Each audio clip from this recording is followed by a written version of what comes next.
तो guys almighty guidance के YouTube channel पर आपका हार्दिक स्वागत है। तो आज है मंडे यानी 27 अप्रैल 2020। तो गाइज करंट अफेयर्स में आज हम फिर से कुछ इंपॉर्टेंट कंसेप्ट्स देखेंगे, एमसीक्यूज की फॉर्म में देखेंगे और एक्सप्लेनेशन के माध्यम से हम सारे कंसेप्ट्स को क्लियर करेंगे। लेकिन गाइज वीडियो शुरू करने से पहले हम देखते हैं कुछ खूबसूरत लाइनें। तो देखिए बहुत खूबसूरत लाइनें लिखी हैं। पृथ्वी पर ऐसा कोई भी व्यक्ति नहीं है जिसको समस्या ना हो, और कोई ऐसी समस्या नहीं है जिसका कोई समाधान ना हो। मंजिलें चाहे कितनी भी ऊंची क्यों ना हो, उसके रास्ते हमेशा पैरों के नीचे से ही जाते हैं। तो गाइज आपको क्या करना है कि अगर आप किसी भी कम्पिटिटिव एग्जाम की तैयारी कर रहे हैं और आपको लग रहा है कि मुझे इसे प्रिपेयर करते हुए प्रॉब्लम आ रही है, तो गाइज ऐसा कोई भी एस्पिरेंट नहीं है जिसको दिक्कत नहीं है। हर एक को दिक्कत है और उस हर दिक्कत का, हर एक प्रॉब्लम का समाधान भी है, उसका सल्यूशन भी है। आपको सिर्फ करना यह है, आपको करना क्या है कि आपका टारगेट चाहे यूपीएससी क्लियर करना है, चाहे स्टेट पीएससी क्लियर करना है, चाहे कोई भी एग्जाम क्लियर करना है, आपको क्या करना है कि आपको बेसिक से शुरू करना है। यानी आपको एलिमेंट्री जो उसके कंसेप्ट्स हैं उनको उनसे शुरू करना है। अगर आपके बेसिक कंसेप्ट्स क्लियर होंगे तो एक वक्त ऐसे आएगा आप जिस भी कंसेप्ट को पढ़ोगे तो आपको वो कंसेप्ट जो है 100% क्लियर हो जाएगा। तो गाइस देखते हैं करंट अफेयर में। तो करंट अफेयर में लगातार हम कुछ ऐसे क्वेश्चंस देखते हैं जो लगातार कम्पिटिटिव एग्जाम्स से रिलेशन रखने वाली जो बुक्स न्यूज़पेपर्स हैं, जैसे द हिंदू हो गया, इंडियन एक्सप्रेस हो गया, टाइम्स ऑफ इंडिया हो गया, या इसके अलावा अलग अलग जो कम्पिटिटिव एग्जाम्स के लिए मैगजीन्स आती हैं, competition success review, science reporter, योजना, कुरुक्षेत्र। गाइज ये इस प्रकार की न्यूज़पेपर्स में वो जगह बना के रखते हैं। गाइज इसके अलावा ये जो क्वेश्चंस हैं आपको जो रिसेंट टाइम्स में एग्जाम्स हो रहे हैं उनमें भी आए हुए आपको देखने को मिलते हैं। तो गाइज देखते हैं आज के करंट अफेयर्स के कुछ इंपॉर्टेंट क्वेश्चंस। देखिए क्वेश्चन मोस्ट इंपॉर्टेंट है क्योंकि रिसेंटली ये जो कॉन्स्टिट्यूशनल अमेंडमेंट एक्ट है ये पार्लियामेंट ऑफ इंडिया ने इसको पास किया है।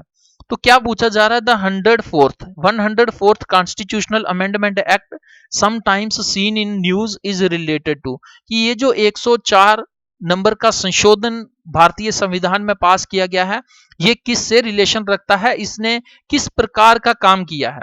ऑप्शन ए कह रहा है 10% reservation for economically weaker sections, कि जो इकोनॉमिकली वीकर सेक्शंस हैं उनको 10% रिजर्वेशन देने के लिए ये 104th कॉन्स्टिट्यूशनल अमेंडमेंट पास किया गया। क्या ये करेक्ट है? ऑप्शन बी कह रहा constitutional status to national commission for backward classes, कि national commission for backward classes को कॉन्स्टिट्यूशनल स्टेटस देने के लिए इसको पास किया गया। क्या ये करेक्ट है? सी कह रहा है extend reservation for scheduled caste and scheduled tribes to Lok Sabha and legislative bodies, की जो कॉन्स्टिट्यूशन ऑफ इंडिया में एक आर्टिकल है आर्टिकल 334, वो ये कहता है कि रिजर्वेशन होनी चाहिए शेड्यूल कास्ट और शेड्यूल ट्राइब्स की लोकसभा में भी और जो स्टेट या यूनियन टेरिटरीज की लेजिस्लेटिव असेंबलीज हैं उनमें भी।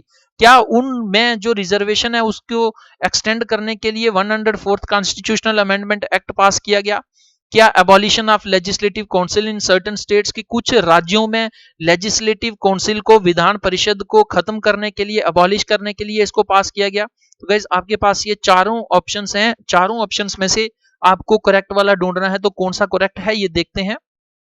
देखिए ये जो 104th कॉन्स्टिट्यूशनल अमेंडमेंट पास किया गया इसके तहत क्या किया गया है कि 10 सालों की रिजर्वेशन जो है शेड्यूल कास्ट और शेड्यूल ट्राइब्स को लोकसभा और लेजिस्लेटिव जो असेंबलीज हैं या लेजिस्लेटिव जो बॉडीज हैं उनमें एक्सटेंड कर दी गई है। तो एक्सप्लेनेशन में देखते हैं डिटेल में। आपको सबसे पहले ये पढ़ना है आर्टिकल 334। ये क्या कहता है? The article 334 of the constitution had originally required the reservation of elected seats to seize in 1960। तो ओरिजिनल कॉन्स्टिट्यूशन में जो है ये रिजर्वेशन सिर्फ 10 सालों के लिए दी गई थी। यानी ये गवर्नमेंट जो कॉन्स्टिट्यूशन ऑफ इंडिया था ये 1950 में इसका इन्फोर्समेंट होता है, तो 50 से लेके 1960 तक की ये रिजर्वेशन थी।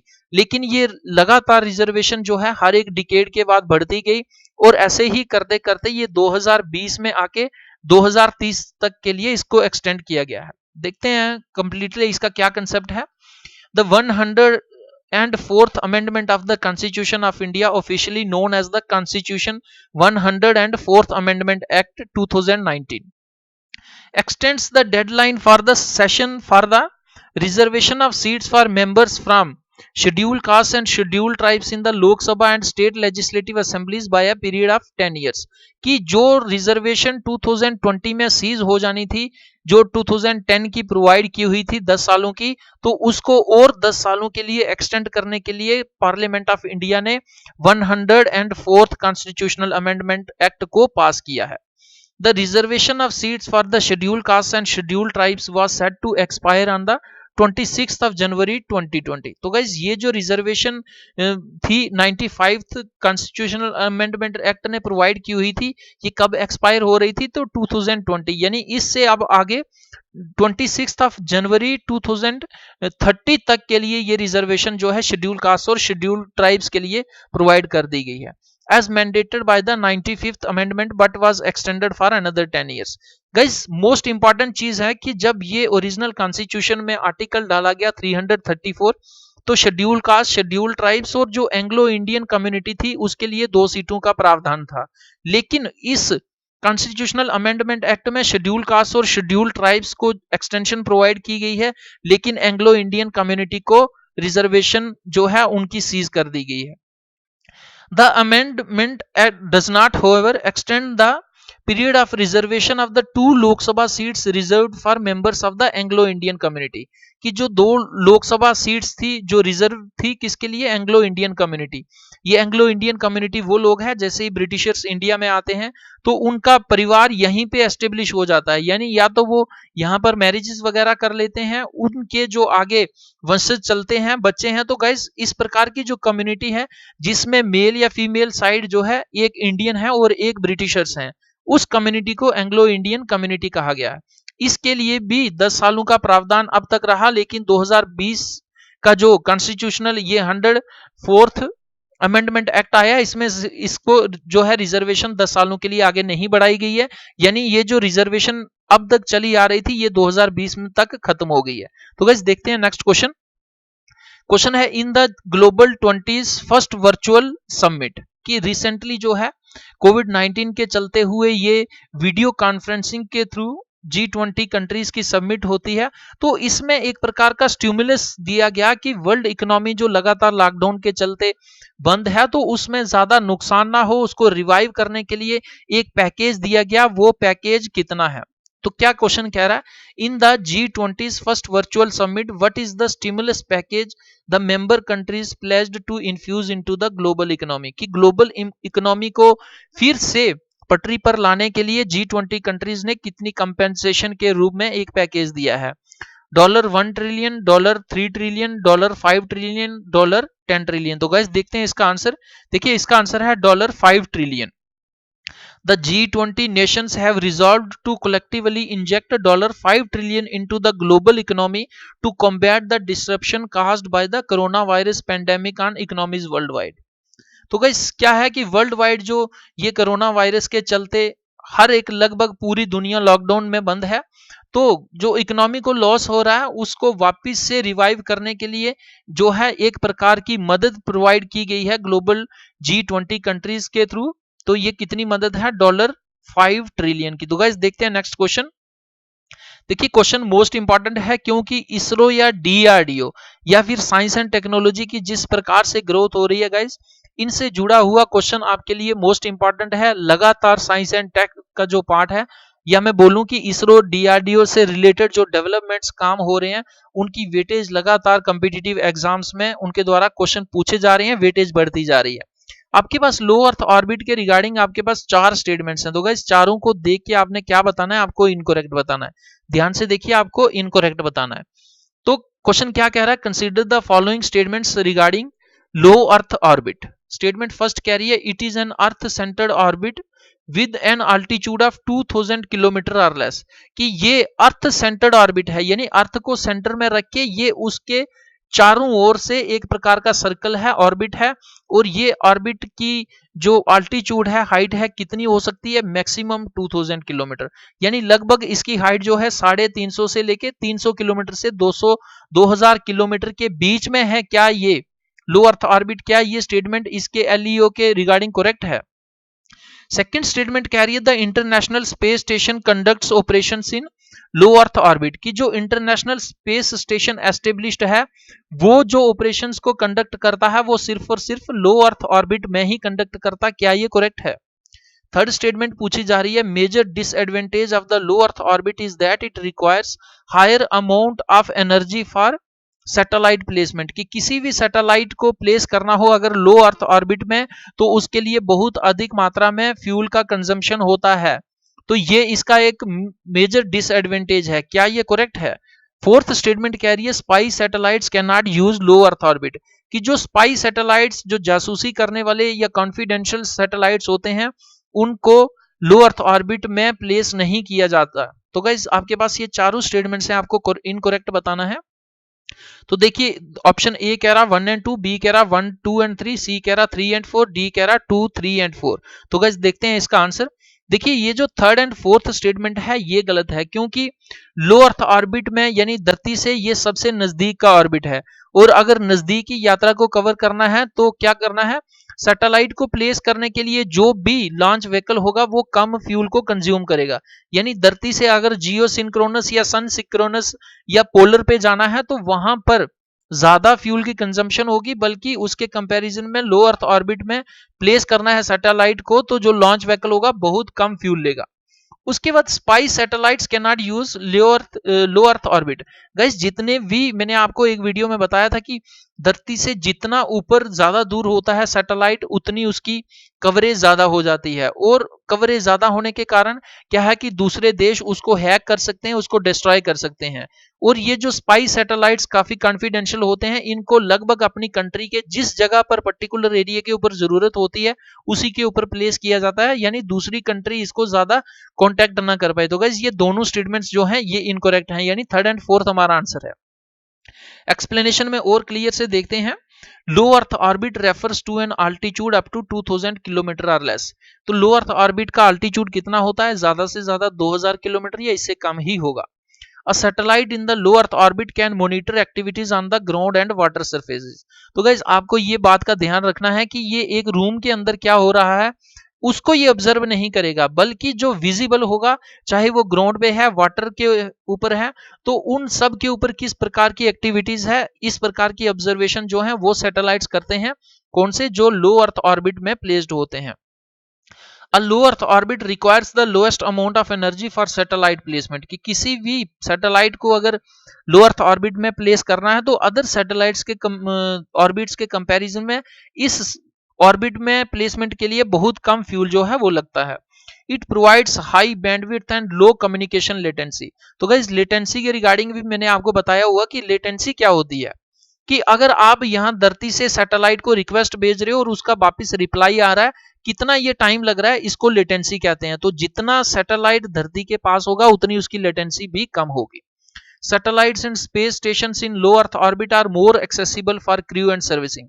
तो गाइस ये जो है ये लो अर्थ ऑर्बिट में जितने भी और सैटेलाइट्स जो है प्लेस्ड होते हैं इसमें क्या होता है कि एस्ट्रोनॉट्स जब जरूरत पड़ती है क्रू की जरूरत पड़ती है तो वहां पर सर्विस करने के लिए जा सकते हैं, और ये सर्विस करना या क्रू मेंबर्स को वहां पर भेजना ये बहुत ईजी होता है।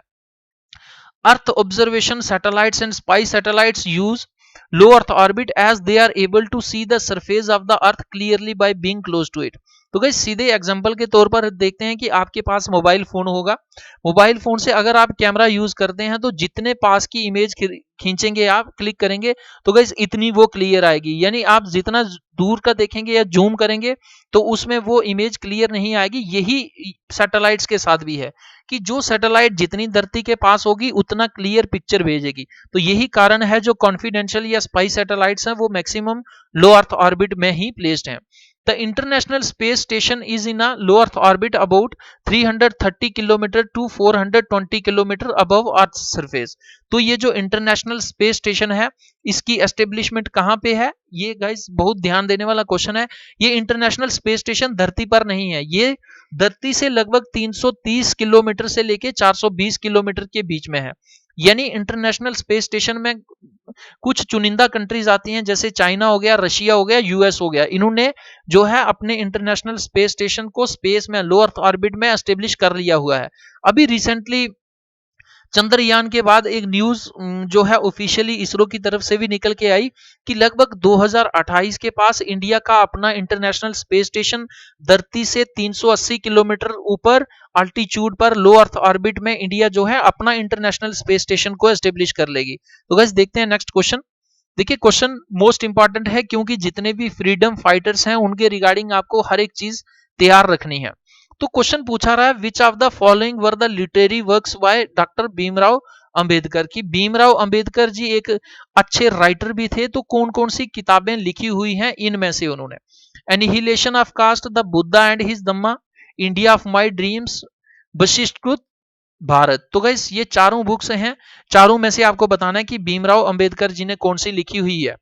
Select the correct answer code. Option A कह रहा है 1 2 एंड 4, बी कह रहा है 1 3 एंड 4, सी कह रहा है 2 3 एंड 4, डी कह रहा है 1 2 3 एंड 4। तो गाइस देखते हैं इसका आंसर।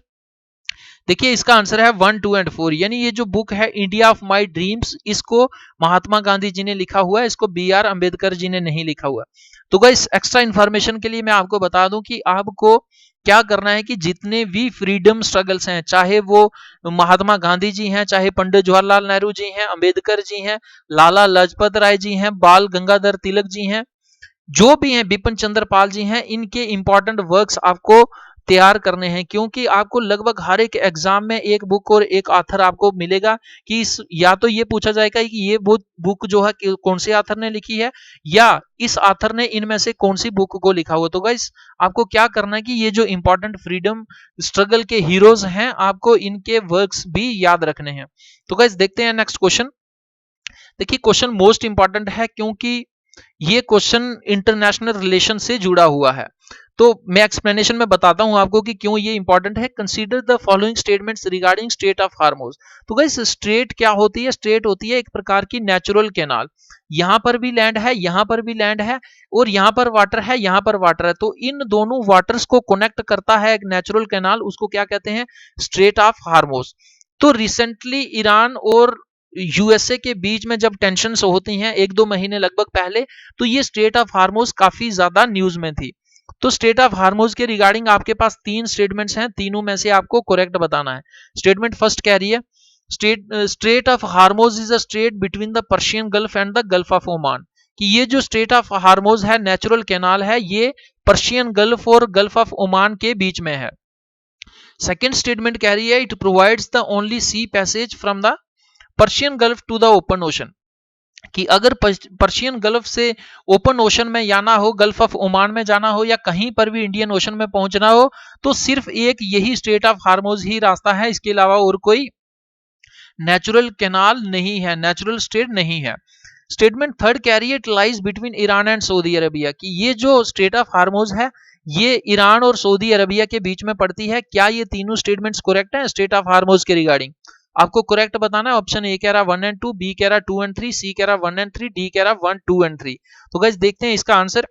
देखिए इसका आंसर है 1 एंड 2, क्योंकि ये जो थर्ड वाली स्टेटमेंट है ये ईरान और यूएई के बीच में पड़ती है, ना कि ये सऊदी अरबिया के साथ पड़ती है। तो गाइस मैप में और अच्छे ढंग से देखते हैं। तो गाइस ये आपको अगर मिल रहा होगा, यहाँ पर ये लिखा है पर्शियन गल्फ, तो ये है गल्फ ऑफ ओमान। तो ये दोनों जो है यहाँ पर एक प्रकार की नोक निकली हुई है लैंड की, तो इसी को कहते हैं स्टेट ऑफ हार्मोज। और देखिए आप यहाँ पर नॉर्थ साइड में, नॉर्थ ईस्ट में आपको क्या मिलेगा? ये ईरान मिलेगा, और साउथ साइड क्या आपको मिलेगा? यूएई मिलेगा, यूनाइटेड अरब एमिरेट्स, यानी सऊदी अरबिया के साथ इसका कोई लिंक नहीं है। तो गाइस देखते हैं explanation. The state of हार्मोज is a state between the Persian gulf and the gulf of Oman. तो ये पर्शियन गल्फ और गल्फ ऑफ ओमान को जोड़ती है कौन? State of हार्मोज। It provides the only sea passage from the Persian Gulf to the open ocean and is one of the world's most strategically important choke points। तो guys अगर आप map में ध्यान से देखेंगे तो यहां से और कोई भी रास्ता नहीं है। और अगर इस पर्शियन गल्फ की इंपॉर्टेंस देखें तो ये देखिए ईरान, इराक, जो Syria, Jordan, Saudi Arabia, Yemen, Oman, UAE, guys ये लगभग सारी कंट्रीज जो हैं ऑयल रिच हैं। तो पूरे वर्ल्ड में यहां से क्रूड ऑयल की सप्लाई होती है। तो ये सब सारी सप्लाई कहां से होती है? स्टेट ऑफ हार्मोज से ही निकल के जाती है। तो यही कारण है कि ये वर्ल्ड की मोस्ट इंपॉर्टेंट एक स्ट्रेटेजिकली इंपॉर्टेंट पॉइंट है। On the north coast lies Iran and on the south coast there lies the United Arab Emirates. तो गाइज आपको ये वीडियो कैसा लगा आप जरूर कमेंट बॉक्स में कमेंट करके बताएं। अगर आपको किसी भी प्रकार का कंफ्यूजन या कोई सुजेशन देना चाहते हैं आप कमेंट बॉक्स में मैसेज ड्रॉप कर सकते हैं almightyguidance@gmail.com, या गाइस इस पर मेल कर सकते हैं, या आप व्हाट्सएप पर भी एक प्रकार का हेल्पलाइन है ये 9419166315, इस पर भी गाइस आप अपना जो है क्वेश्चन या सुजेशन मुझे दे सकते हैं। गाइस अगर आपको वीडियो अच्छी लगती है तो आप इसे जरूर लाइक करें। फेसबुक पर भी बहुत सारी इंफॉर्मेशन शेयर की जाती है। गाइस हर एक वीडियो का पीडीएफ पाने के लिए आप टेलीग्राम चैनल पर भी टेलीग्राम पर जाकर ऑलमाइटी गाइडेंस को सर्च करें, वहां ज्वाइन करें। आपको ये बेनिफिट होगा वहां पर कि हर एक वीडियो का पीडीएफ वहां पर प्रोवाइड किया जाता है। इसके अलावा अलग अलग कॉम्पिटिटिव एग्जाम्स की मंथली मैगजीन्स, डेली के न्यूज़पेपर्स और भी गाइस जो इंपॉर्टेंट इंफॉर्मेशन है यहाँ पर पीडीएफ फॉर्म में शेयर की जाती है। गाइज अगर आपको ये लगता है कि ये वीडियो या ये यूट्यूब चैनल आपके दोस्तों को भी फायदा पहुंचा सकता है तो गाइज आप ज्यादा से ज्यादा वीडियोस और चैनल को शेयर करिए। शेयर करते हुए आपको जब सब्सक्राइब करना है गाइज तो यहाँ पर बेल आइकन को दबाकर ऑल पर क्लिक करना है। इसका आपको ये बेनिफिट होगा कि जो भी नई वीडियो या नोटिफिकेशन या कोई भी इंफॉर्मेशन होती है तो वो तुरंत एक अलर्ट के रूप में, एक नोटिफिकेशन के रूप में आपके मोबाइल फोन पर आ जाएगी। गाइस वीडियो देखने के लिए धन्यवाद। जय हिंद, जय भारत।